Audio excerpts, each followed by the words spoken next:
Bonjour à tous, je m'appelle Maxime et je vais partager quelques petites astuces pour que vous puissiez faire des choses facilement avec vos tableurs, que vous puissiez gagner un petit peu de temps et que vous preniez surtout des bonnes habitudes. Voilà à quoi ça va ressembler à peu près à la fin. Vous voyez que ça restera très simple, mais a priori c'est des choses dont vous aurez besoin très souvent. Et c'est parti. Je vous propose qu'on voit ensemble 10 conseils ultra basiques, vraiment les trucs qui vont vous servir tous les jours, des petites astuces qui vont vous permettre d'être plus efficace avec vos tableurs, d'avoir plus d'autonomie, et vous allez voir que assez rapidement vous allez vous rendre compte que vous pourrez tout de suite les utiliser. Tous ces tutos, je vais les faire dans Google Spreadsheet. N'hésitez pas, si vous utilisez un autre outil, à m'envoyer, à me mettre des commentaires. On va commencer très simplement avec une astuce assez basique qui est simplement d'étirer des valeurs. Là, vous voyez, si j'écris un 1, en fait, j'ai la possibilité de sélectionner la case et avec ce petit point là, étirer mes valeurs ici. Et il y a plein de 1 partout.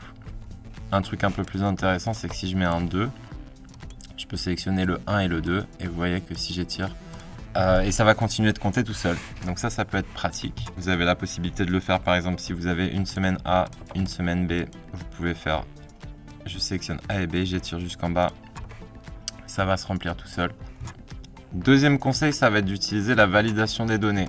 Par exemple, je vais avoir une colonne date ici, et j'ai envie qu'ici il n'y ait que des dates. Et ce qui serait cool, c'est que quand je clique, il y a un petit calendrier. Ça, c'est possible de le faire avec Google Spreadsheet. Simplement, je vais sélectionner ma colonne.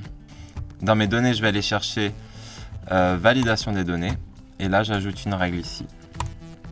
J'ajoute une règle et je dis que c'est une date correcte. Donc, ça veut dire tout simplement, dans ma colonne C, je veux avoir exclusivement des dates qui sont correctes. Et là, qu'est-ce qui se passe? Quand je clique sur les cases de la colonne C, j'ai un petit calendrier qui me permet tout de suite de sélectionner une date. Une fois que vous avez sélectionné une date, vous avez la possibilité, par exemple, de dire de sélectionner un lundi, de sélectionner le lundi suivant, et vous pouvez tout à fait étirer ces dates-là, et en fait, le tableur il va tout de suite comprendre que vous avez un intervalle d'une semaine, il va le reproduire et il va continuer comme ça. Et là, vous remplissez très rapidement toute une colonne avec tous les lundis qui se suivent. Une fois que vous avez saisi toutes vos dates comme ça, et forcément, quel que soit le tableur que vous êtes en train de faire, a priori, il y a un moment où vous aurez besoin d'avoir des dates. Vous avez la possibilité de choisir comment est-ce qu'elles vont s'afficher sans les transformer. Ça, vous allez l'avoir dans Format, Nombre. Et dans Nombre, vous avez ici soit date. Vous avez la possibilité aussi d'aller dans les dates et heures personnalisées. Et dans dates et heures personnalisées, vous pouvez choisir vraiment un format un peu plus sympa. Ça dépend en fait de ce dont vous aurez besoin. Par exemple, vous allez peut-être avoir besoin d'avoir ce format-là. Et là, si j'applique, voilà, vous voyez que tout se met à jour. Et on a exactement la même chose, c'est-à-dire que ça reste une date sur laquelle je peux cliquer. Je peux sélectionner autre chose. Et il y a le petit calendrier qui arrive. Ça, c'est très très pratique. La petite astuce de rien du tout, mais vous avez toujours à tous les moments la possibilité de bouger les colonnes comme ça. Et ça peut servir vraiment souvent. Par exemple, si je continue et que je fais un petit tableur où ici je note par exemple les récoltes, je sais pas, ou les clients, peu importe. Là par exemple, on a eu 5 clients, on va dire que toutes les semaines on a eu 5 clients.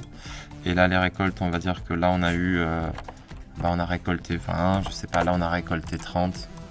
Et on a envie que ça continue d'augmenter. Voilà. Astuce suivante qui est vraiment importante, c'est de bloquer les lignes et les colonnes. Là, vous n'allez pas vraiment voir la différence parce que c'est un petit tableur. Si vous commencez à avoir un gros tableur, c'est quelque chose qu'il faut faire absolument. Et dans affichage, j'ai la possibilité de figer une ligne. Ici, une ligne. Affichage, figer une colonne. Ça a l'air de rien, mais ça va vous faire gagner beaucoup de temps. Parce qu'en fait, ici, par exemple, si j'ai envie d'avoir ma date, elle reste. Et ma colonne, elle reste. C'est vraiment un détail qui est rarement utilisé. Et ça, je vous conseille de l'utiliser absolument. Ensuite, on va dire qu'ici, j'ai un prix. Un prix qui va être de 2 €. Alors déjà, je vais mettre le 2. Je vais mettre un format devise. Vous voyez, format nombre devise. Ça reste un chiffre et j'ai la possibilité de l'afficher avec des euros. Il ne faut jamais écrire euro hein, parce que sinon vous ne pourrez plus faire de calcul avec. Et ici par exemple j'ai envie de multiplier récolte par le prix. On va faire une première formule toute simple. Ça va être égal la récolte fois mon prix. Donc là ça va, il comprend que c'est des euros. Il fait 20 fois 2, ok. Et maintenant j'aimerais faire quoi? J'aimerais étirer ma formule. Pour étirer ma formule en sachant que j'aimerais toujours que ça soit multiplié par cette valeur là qui ne bouge pas. Comment je vais pouvoir faire? Tout simplement en utilisant le caractère $. Ça va me permettre de bloquer le F1, c'est à dire que ici F1 c'est donc cette valeur de prix.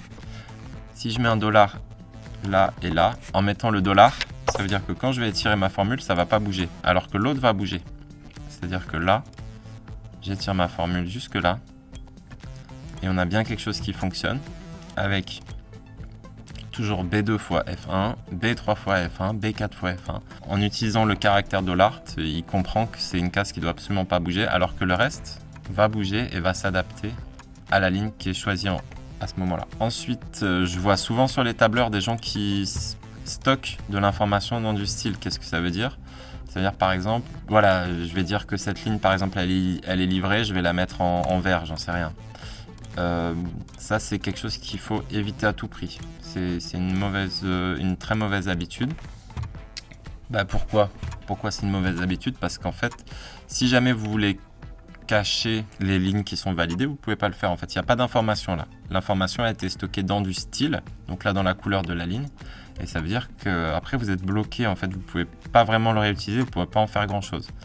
Donc moi ce que je vous conseille c'est vraiment de ne pas stocker l'information dans du style, mais d'avoir par exemple une colonne qui va être, je sais pas moi par exemple livrée, et vous pouvez dire dans le format, vous avez la possibilité dans les validations de données de dire que c'est une case à cocher, ici une case à cocher. Et donc là, c'est hyper intéressant parce que je suis capable de dire est-ce que c'est livré ou est-ce que c'est pas livré. Donc ça, c'est beaucoup plus utile. Surtout qu'après, c'est tout à fait possible, par exemple, de dire que les lignes qui sont livrées, admettons, j'ai envie qu'elles soient bleues ou quelque chose comme ça. Donc là, je peux sélectionner mon tableau et en fait, je vais aller voir quelque chose qui est le mise en forme conditionnelle. Et alors là, il y a plein de choses qui sont possibles. Déjà, il y a la possibilité d'utiliser des dégradés de couleurs. Dégradé de couleur, je vais vous montrer ça tout de suite. C'est que par exemple, je vais dire cette colonne là, je veux un dégradé de couleur qui va être par exemple comme ça. Donc là, ça marche pas parce que c'est pas la bonne plage. Moi, je veux juste la colonne E. Voilà.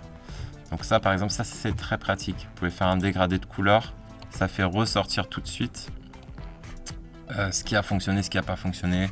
Vous avez tout de suite quelque chose, quand c'est très positif, ça peut être vert, quand c'est très négatif, ça peut être rouge. Il y a plein de choses à faire là-dessus. Tout simplement, notre cerveau, il n'aime pas lire des chiffres. Il préfère regarder des couleurs. En faisant ça, vous avez tout de suite l'information qui vous saute aux yeux et ça ira beaucoup plus vite pour détecter s'il y a des erreurs. Là, moi, ce que j'aimerais me faire ensuite, c'est, par exemple, les lignes soient vertes quand c'est livré. Ce qu'on peut faire, c'est rajouter une règle de mise en forme conditionnelle pour avoir toutes ces lignes qui se mettent en vert quand c'est livré.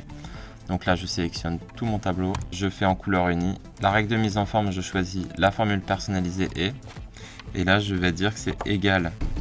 Ça, c'est un truc que vous pouvez recopier. Donc D1, parce qu'en fait, c'est la colonne D qui contient le true. Et là, en fait, ça va appliquer ce style-là qui va être rouge. Je peux dire que c'est jaune, je peux dire que c'est vert. Voilà. Donc là, c'est vert.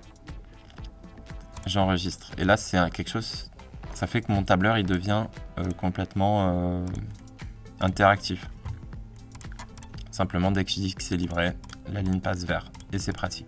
Allez, il me reste 2 derniers petits conseils. Il y en a un qui va être d'utiliser au maximum les versions. Ici, si vous faites fichier historique des versions, vous pouvez voir que vous pouvez nommer la version actuelle. Par exemple, ça, je peux dire V1. J'enregistre. Ce qui est intéressant, c'est que si après je vais faire plein d'autres trucs, j'ai toujours la possibilité de voir l'historique des versions et je vois que j'ai ma V1 ici, là, et je peux tout simplement restaurer cette version. Tac, et ça revient comme c'était avant. Pourquoi c'est intéressant? En fait, si par exemple vous finissez de faire, je sais pas, votre facturation, si vous avez passé toute la soirée dessus et que vous avez fini de faire un truc et que ça marche bien, ça vaut le coup d'enregistrer la version. Comme ça, si jamais vous faites un peu n'importe quoi plus tard, vous pouvez revenir facilement sur vos pas. C'est quand même pas négligeable. En sachant que même si vous n'avez pas enregistré d'historique de version, vous voyez que vous pouvez toujours dans historique de version afficher l'historique. Et là, vous avez quand même un détail de ce qui a été fait. Donc c'est quand même possible de revenir un petit peu en arrière, même si vous n'avez pas eu le réflexe d'enregistrer un historique. Après, l'intérêt de donner des noms, c'est qu'ici, vous pouvez filtrer pour avoir simplement les versions nommées. Et donc c'est plus facile de suivre l'évolution de votre tableur avec simplement des versions qui sont nommées. Donc c'est plus pratique, mais même si vous ne l'avez pas fait, c'est pas bloquant. Vous pouvez toujours revenir en arrière assez facilement grâce à ça. Faites pas des CTRL Z dans tous les sens pour revenir en arrière sans trop savoir où. Surtout si vous collaborez à plusieurs. Là, c'est beaucoup plus prudent d'aller dans l'historique des versions. Et enfin, n'essayez pas de tout automatiser non plus. C'est vrai que les tableurs, ça permet de faire pas mal de calculs, pas mal d'optimisation, de faire gagner pas mal de temps. Il y a quand même des fois des choses qui sont utiles d'écrire à la main parce que si vous faites trop d'automatisation, trop de choses qui se calculent un petit peu tout seul, déjà vous allez y passer beaucoup de temps pour pas forcément avoir le retour qui est espéré. Et puis au final, vous allez avoir quelque chose qui peut être assez fragile. Donc prenez quand même conscience de ce que vous automatisez. Essayez de ne pas automatiser trop de choses non plus. Il faut que ça reste pratique. N'hésitez pas à m'envoyer en commentaire les problèmes que vous rencontrez au quotidien avec vos tableurs. Je ferai d'autres vidéos à ce sujet-là.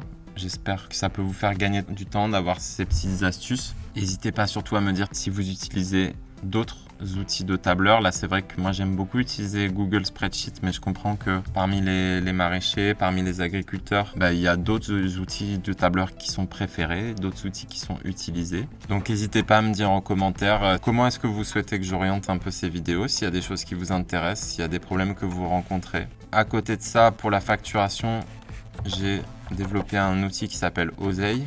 C'est un outil qui permet de gérer sa facturation vraiment très simplement.